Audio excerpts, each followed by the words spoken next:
मुझे तो अभी अभी जीवन का एक सबक मिला था कि चाहे रिश्ता जो भी हो, कभी एक तरफ की बात सुनकर किसी के बारे में कोई राय नहीं बना लेना चाहिए। पता नहीं सच क्या हो। सोसाइटी के गार्डन में अपनी सहेलियों शिल्पा और मधु के साथ शाम की सैर करती हुई मैंने कोने में स्थित एक बेंच पर गुमसुम बैठी सुषमा आंटी पर उड़ती हुई नजर डाली। वे किसी सोच में गुम कुछ गंभीर व उदास लगी। आंटी अक्सर यह मिलती हैं, खूब बातें करती हैं। अंकल की 5 साल पहले मृत्यु हो गई थी। वे अपनी बेटी रीना के साथ रहती हैं। रीना की बेटी 11वीं क्लास में है और बेटा 9वीं में।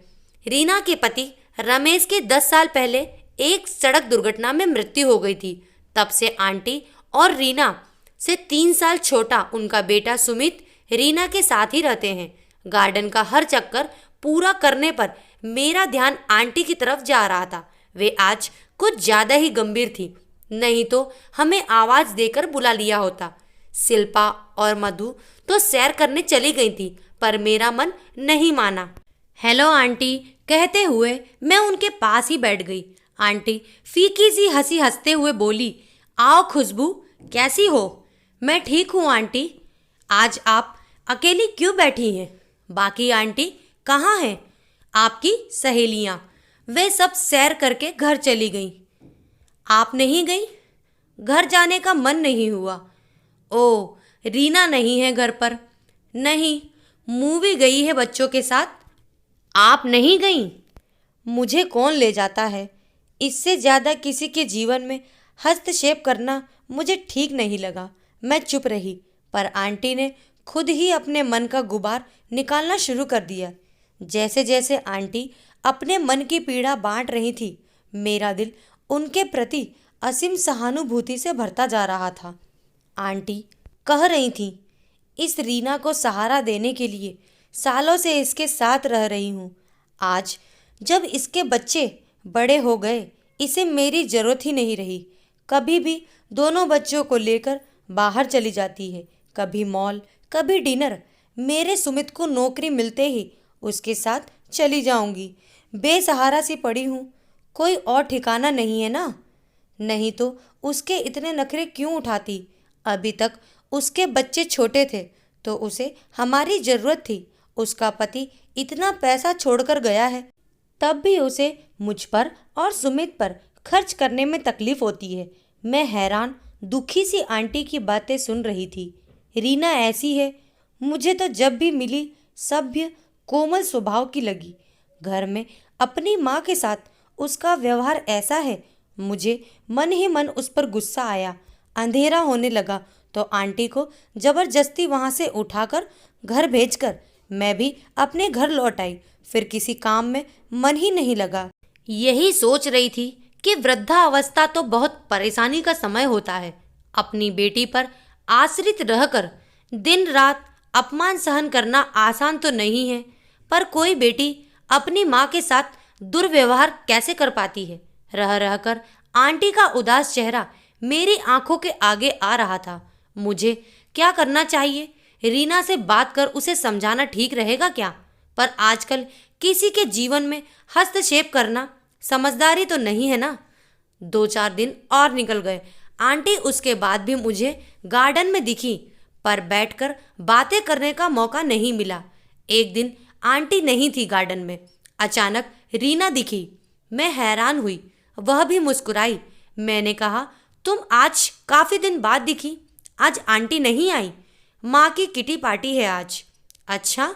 हाँ, आज बच्चे भी बर्थडे पार्टी में गए हैं। मैंने सोचा मैं भी सैर पर निकल जाऊं। अच्छा किया, मैंने कहा तो उसने भी मेरे साथ कदम बढ़ा दिए। वह मेरे बच्चों की पढ़ाई के बारे में पूछती रही। उसका सभ्य स्वभाव मुझे हमेशा अच्छा तो लगा था, पर आंटी की बातों के बाद मैं काफ़ी दुविधा में थी और उससे आंटी के बारे में बात करना चाहती थी। सैर के बाद मैंने कहा, रीना 5 मिनट बेंच पर बैठें? उसने कहा, हाँ क्यों नहीं। हम दोनों बैठ गए। कैसे बात शुरू करूं, मैं सोच रही थी। आखिर मैंने पूछ ही लिया, सुमित को कहीं जॉब मिली? ऋण के चेहरे पर दुख का एक साया सा लहराता साफ साफ देखा मैंने। ठंडी सांस लेकर बोली, मिलेगी उसे ना जो ढूंढना चाहता हो। क्या बताऊं खुशबू, घर घर की कहानी है। छोड़ो, आज इतने दिनों बाद तुमसे मिली हूँ, क्या अपना रोना लेकर बैठूं? अरे नहीं, तुम मुझे अपने दिल की बात बता सकती हो। कुछ परेशानी है, तुम्हें तो पता ही है। मेरे पति मेरा साथ बहुत जल्दी छोड़ गए। तब बच्चे कितने छोटे थे। माँ सुमित और पिताजी के साथ मेरे पास रहने आ गई थी कि मुझे सहारा रहेगा। पर मैं आज भी उस दिन को कोसती हूँ जब माँ मेरे साथ रहने आई थी। मैं बुरी तरह चौंकी। सच क्या हुआ? हमारा एक फ्लैट और 2 दुकानें हैं। वहाँ से जो किराया आता है उससे और मेरे पति की जो बीमा रकम मिली उससे मैंने घर गृहस्थी और बच्चों की पढ़ाई संभाली हुई है। किसी तरह मैनेज कर ही लेती हूँ। 1-2 बार मैंने कहीं जॉब भी किया, पर मुझे 1 महीने में ही छोड़ना पड़ गया क्योंकि सुमित और माँ ने बच्चों को संभालने के लिए साफ साफ मना कर दिया था। पिताजी नहीं रहे तो मैं ही अपनी परेशानियां एक तरफ रख माँ को संभालती रही। तुम्हें पता है खुशबू, माँ के 3 फ्लैट्स हैं, तीनों किराए पर दिए हैं। किराए का और पिताजी का काफी पैसा माँ के पास आता है, पर माँ 1 रुपया भी कभी मुझ पर या मेरे बच्चों पर खर्च नहीं करती। उनका सब कुछ सुमित के लिए है और सुमित, वह इतना कामचोर और निकम्मा है कि दिन भर बस टीवी या कंप्यूटर पर लगा रहता है। बच्चों को पढ़ाना होता है तो यही कहती रहती हूँ कि टीवी की आवाज़ धीमी कर लो। फिर माँ को इतना बुरा लगता है कि पूछो मत। खाने में माँ और सुमित के इतने नखरे हैं कि बता नहीं सकती। मेड से भी दोनों बहुत किटकिट करते हैं।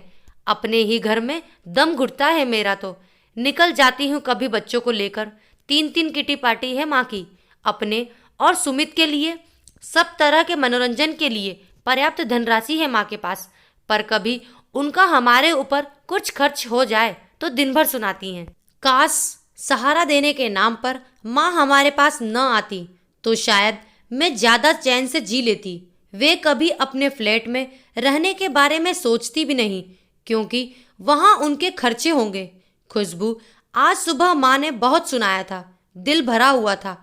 आज तुमसे सब कह दिया, पर प्लीज़ किसी को कहना मत। अपनी परेशानियाँ आज तक किसी को कही नहीं। कोई जल्दी यकीन भी तो नहीं कर पाएगा। जो सामने दिखता है वही सच नहीं होता। बहुत कुछ अनदेखा रह जाता है। चले, आंखें पोंछते हुए रीना ने कहा तो मुझे भी अपनी आंखों की नमी का एहसास हुआ।